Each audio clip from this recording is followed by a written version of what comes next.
Hi friends, welcome to VPJ kitchen. ఈరోజు recipe వచ్చేసి meal maker ఉల్లికాడలు కర్రీ చేస్తున్నానండి. మనం మిల్ మేకరు ఉల్లికాడలు కూడా హెల్త్కి చాలా మంచిది. రెండు కూడా పోషకాలను బాగా ఇస్తుంది. ఐరన్, కాల్షియం కూడా బాగా లభిస్తాయండి. రెండిట్లో కూడా మనకి ఈ కూర రైసు, చపాతీ, రోటీ, పూరీకి దేనికైనా సరే చాలా బాగుంది. మీరు కూడా తప్పకుండా ట్రై చేయండి. నేను చేసే విధంగా మీరు ఒకసారి ట్రై చేయండి, చాలా బాగుంది, మీరే చెప్తారు. అలాగే ముందుగా మన ఛానల్ ఎవరైనా చూస్తుంటే ప్లీజ్ నా ఛానల్ సబ్స్క్రైబ్ చేసి సపోర్ట్ చేయండి.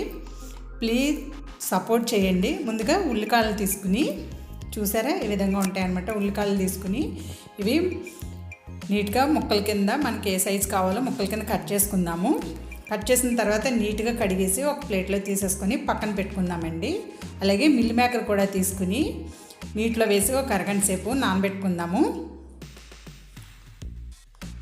ఇవి పక్కన పెట్టుకుందామండి. అలాగే ఆనియన్స్ని పేస్ట్లా చేసుకుందాము. ముక్కలుగా కాకుండా పేస్ట్లా చేసి వేస్తే గ్రేవీ ఉంటుందండి. మిక్సీ జార్లో వేసుకొని మిక్సీ పట్టుకుందాము పేస్ట్లాగా. మరి మెత్తగా పట్టద్దండి. పక్కన పెట్టుకుందాము. ఇప్పుడు స్టవ్ వెలిగించి కళాయి పెట్టుకొని 3 స్పూన్స్ ఆయిల్ వేసుకోవాలి. అలాగే పచ్చిమిర్చి, ఆనియన్ పేస్ట్ కూడా వేసేసుకొని ఫ్రై చేసుకోవాలండి. కొంచెం ఆయిల్ ఎక్కువగానే పడుతుంది. ఆనియన్స్ ఎంత బాగా ఫ్రై అయితే అంత బాగుంటుందండి కూర అనేది. మంచి కలర్ రావాలి ఫ్రై అనేది. చూసారా ఈ విధంగా అనమాట. వాటర్ అంతా ఇంకిపోవాలి. ఇప్పుడు ఇందులో మనం ఉల్లికాడలు వేసేసుకొని కొంచెం ఉప్పు వేసుకొని బాగా కలిపి మూత పెట్టి స్టవ్ లో ఫ్లేమ్లో పెట్టుకుని మగ్గనివ్వాలండి. హై ఫ్లేమ్లో పెడితే మాడిపోతుంది.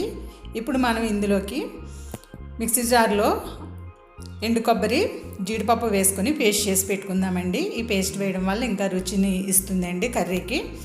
ఇప్పుడు ఇది పక్కన పెట్టుకుందాము. చూద్దామండి ఒకసారి మూత తీసి ఎలా ఉన్నాయో. ఉల్లికాడలు మగ్గిపోయాయండి. మాడిపోతుంది చూసుకోండి. మాడిపోతే కూర అనేది టేస్టే మారిపోతుంది కదా. లో ఫ్లేమ్లోనే, మీడియం ఫ్లేమ్లోనూ పెట్టుకొని కలుపుతూ ఉండాలన్నమాట. ఇప్పుడు ఇందులో మనం అల్లం వెల్లుల్లి పేస్ట్ వేసుకొని ఫ్రై చేయాలి పచ్చివాసన పోయే వరకు. ఇది ఫ్రై అయిన తర్వాత ఇందులో మనం కారం వేసేసుకుందామండి. కారం అలాగే పసుపు వేసుకుని, పసుపు కూడా వేసేసుకొని కలిపేసుకుందాము. కలిపేసిన తర్వాత వాటర్ వేద్దామండి. ఉల్లికాడలు ఉడకాలి కదా, వాటర్ వేద్దాము. బాగా కలుపుకొని వాటర్ వేసి బాగా కలిపిన తర్వాత స్టవ్ని లో ఫ్లేమ్లోనే ఉంచి ఒక 5 మినిట్స్ నెమ్మదిగా ఉడకనివ్వాలండి ఉల్లికాడల్ని. చూడండి మనకి మిల్ మేకర్ కూడా నానిపోయింది, మెత్తగా అయిపోయింది. ఇప్పుడు అన్నట్లని వాటర్ అంతా పిండేసి ఒక ప్లేట్లోకి తీసేసుకుందాము. ఇలా తీసుకుందాము, పక్కన పెట్టుకుందాము. ఇప్పుడు చూద్దామండి ఒకసారి. మూత తీసి చూసిన తర్వాత మిల్ మేకర్ వేసేసుకొని జీరా పౌడరు, ధనియా పౌడరు, అలాగే గరం మసాలా పౌడరు, మనం మిక్సీ పట్టుకున్న పేస్ట్ని కూడా వేసేసుకొని కసూరి మేతి వేసుకుని కలుపుకోవాలి. చూసారా గ్రేవీ ఈ రకంగా వస్తుందండి మనకి. చాలా అంటే చాలా టేస్టీగా ఉంది. అలాగే ఇందులో మనం ఇప్పుడు ఉప్పును కూడా వేసేసుకుందామండి. రుచికి తగినంత చూసుకొని వేసుకోండి. ఉప్పు కారాలు మీ ఇష్టం అండి, మీరు తినే అంత వేసుకోండి. నేను తక్కువ వేస్తున్నాను, ఎక్కువ వేస్తున్నాను కాకుండా మీరు తినే అంత వేసుకోండి. మూత పెట్టి లో ఫ్లేమ్లోనూ, మీడియం ఫ్లేమ్లోనూ కలుపుతూ ఉడకనివ్వండి. చూడండి మనకి కర్రీ అనేది రెడీ అయిపోయింది. ఆయిల్ అంతా పైకి వచ్చేసింది చూసారా. మనం పేస్ట్ వేసాం కదండి, జీడిపప్పు, కొబ్బరి పేస్ట్ వేయడం వల్ల కూర అనేది ఈ కలర్లో ఉందన్నమాట.